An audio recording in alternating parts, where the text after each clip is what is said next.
Here we are for the New Deal solutions. Keep in mind, if you need any help with any of the assessments, you can look at the sample tests that are on the page on the site. So part of your project that you are asked to complete, you're going to look at various groups of people, from youth to politicians, farmers, and kind of what they experienced during the Depression. I notice I have politicians there twice. And this was all completed during your New Deal project. We also watched the documentary, the Peter Jennings series, Century, that addressed the Depression. And keep in mind that you are expected to have an understanding that there is a link between the 20s, the Depression, and the New Deal. So the impact of the Depression on people, here we see farmers and African Americans. I'm just going to go real quick here. Farmers were impacted by the Dust Bowl, which destroyed crops. There were people who were leaving the West, to the West, from the central parts of America, and these individuals were given the name of Okies, reference to Oklahoma. As far as African Americans, they're less likely to be hired. Keep in mind, segregation is still going on, and that logic still holds true, also holds true for women who are less likely to be hired. The logic here being we hire a male if we have one job available and it's a man and a woman going for this particular job because the male is likely to have a family to support. Women were also curious about knowing the secret, and secret was coded language to get an abortion because you really wanted to reduce the amount of children you're having when money is scarce. As far as the family is concerned, you see more Americans living with their extended families. Here you see an image of a Hooverville, which are these shanty towns that were set up, possibly because people had lost their homes, kicked out of their tenements, and were forced to live in these particular conditions. As far as immigrants, they're viewed as competitive labor. The nativist attitude is really starting to kick in, where there's some, anger, hostility towards the immigrants, as they're viewed as a form of competition for labor. The youth of America, they're more likely to be in school, where child labor laws are pretty much non-existent at this particular point. And as far as Mexicans, they are being deported through things, the Mexican Repatriation Act. As it says here, 500,000 Mexicans were deported. Bonus Army were a group of World War I veterans. They were being asked, they are asking the government for a bonus for their participation in World War I, and they want that money now as opposed to waiting to the 1940s. And keep in mind, in Germany, the declining economy is what's going to put the Nazis in power in 1933. Here we see an electoral college map looking at the Hoover versus Roosevelt. Seems to be a landslide victory for Roosevelt and the Democratic Party. Keep in mind, this election is going to be the starting point for the Democratic Party and a shifting ideological direction for that political party.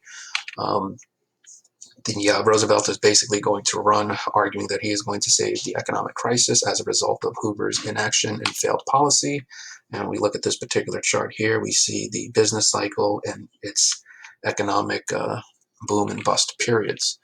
So the New Deal is pretty much going to work where they're going to try to figure out a way to get hands in the money of Americans using the business cycle.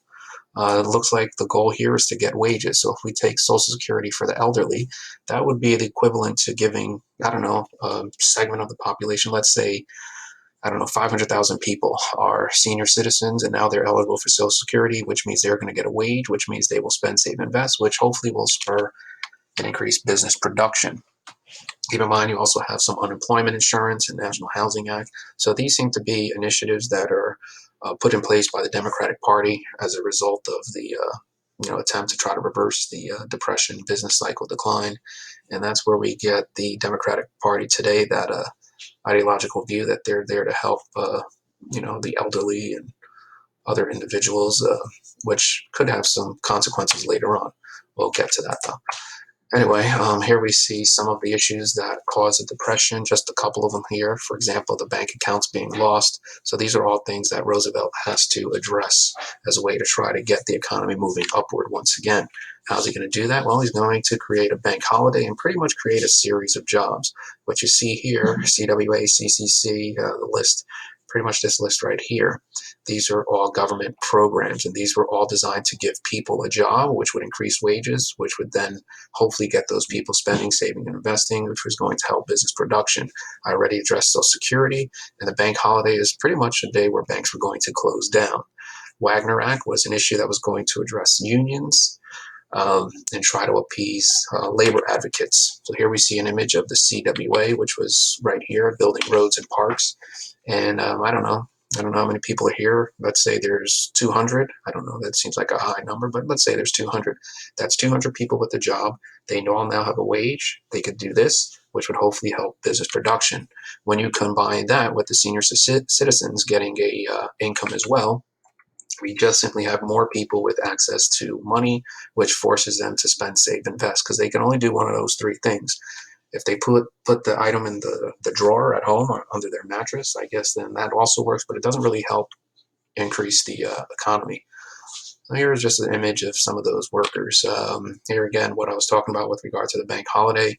Banks are going to close down, and the goal here is to actually get banks money, because if you don't remember, look like 8 million bank accounts were lost. So if 8 million bank accounts were lost, and let's just say each one of those 8 million accounts has $10 in it, that's a lot of money that is being taken out of the economy, and those people have less money to spend, which is the goal here. We close the banks, and now we can get all of these people money. Because remember, let's say this guy right here, let's say he had $100 and the bank closed down, he has no access. Now with the bank holiday, the bank is getting a shipment of money, and this guy now has money. He can only do one of three things: spend, save, invest, which is going to hopefully help business production, and then get business to start producing, and wages in the cycle seems to kind of repeat.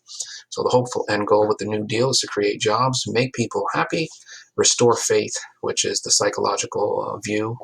Keep in mind, a lot of Americans are probably thinking that the capitalist United States has failed, and the hope here is that we can try to satisfy all of these goals. Keep in mind now your projects that you had completed.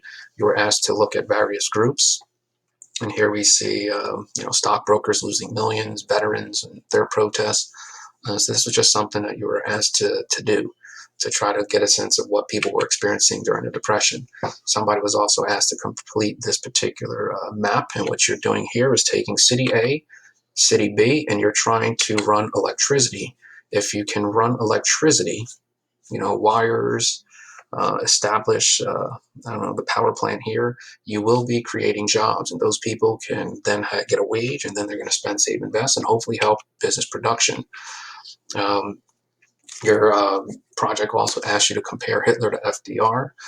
Really, the difference I don't really want you focusing on their racial views and anti-Semitic views, but really how they come to power. Both are coming to power at a point when the economy is collapsing, which is why the Electoral College map looks so much in favor of Roosevelt. The difference between the two is that Hitler rearmed the country and built the military.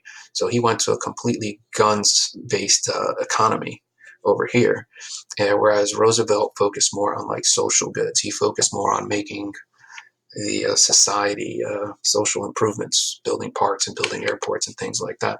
So in this political cartoon, we see Roosevelt, and he's expecting change, and we see all of the New Deal programs here.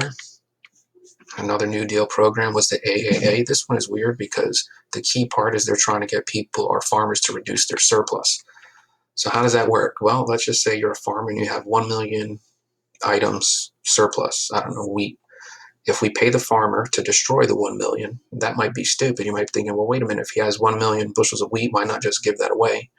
Well, if you give it away, then there's no incentive to buy it, which means the farmer is just kind of out of luck at that point.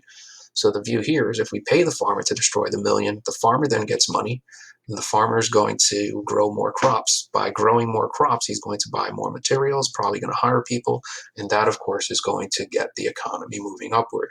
So this one really isn't starting with wage, it's starting with business production. The goal here is to increase business production, and then hopefully that would lead to jobs, increase wages, and then so on. So that one right there is looking at farmers. Key thing about the AAA is that this one was labeled unconstitutional by the Supreme Court, and this leads to Roosevelt's attempt to pack the court. So here we see 1, 2, 3, 4, 5, 6, 7, 8, 9 Supreme Court judges. So Roosevelt was trying to say that these individuals were elderly, and that justified his decision to hopefully try to add more Supreme Court judges to the Supreme Court. So the goal here, 1, 2, 3, 4, 5, 6, he's trying to expand the Supreme Court from 9 to 15, and hopefully then these judges would vote in favor of his New Deal programs. And you see that in his political cartoon as well. So this assumes that Roosevelt gets the approval and he is able to add more Supreme Court judges. And the goal here, I guess, would be that those judges would say yes to his New Deal programs. Another New Deal program, the TVA. This is about modernizing parts of America that in some cases don't have electricity. Here you see an image of a dam. And the goal here, if you get people working, they get a wage and they're going to spend, save, invest, and that'll increase business production overall. What about artists? Let's say you're a struggling artist. You don't have any ambition, skill to work for the TVA, and maybe you're just good at drawing. Well, you can get a job here where you work, creating signs. This one is directing people to keep their fire escapes clean. So if you hire artists, they get a wage, they spend, save, invest, and business production will go up. And then you hire people from the TVA, the CCC, and all of these other New Deal programs. And before you know it, you have more people working, which is the goal here. Here you see an image from Jacob Lawrence. He was an artist during the New Deal. And again, it's looking at Americans working. I'm not sure what these individuals are making here. It looks like some sort of road. But again, 1, 2, 3, 4, 5 people working. They get a wage. They can only do this, which will help this. Here you see some more New Deal art. This is a mural. Could be in a post office, some government building. And the problem potentially is that the New Deal is going to lead to dependency on government. If this guy falls, government is providing a safety net. Prior to the Depression, you either made it or you didn't in the United States. And all of these safety programs, government creating jobs, unemployment benefits, insurance, all these things, there's a view that develops that these things create a dependence and psychologically alters the way Americans see things and participate within the society. And we look at the chart here. I want you to recognize that here we see the Depression down here, and these could be any of those New Deal jumps. But keep in mind, the New Deal doesn't get us out of the Depression. It is actually World War II. And in World War II, people are making things, primarily war-related goods, and that is what's going to get the economy booming, and that's what's going to save the economy. Keep in mind, during the Depression, you also have a couple of events that are taking place that are ultimately going to lead to World War II.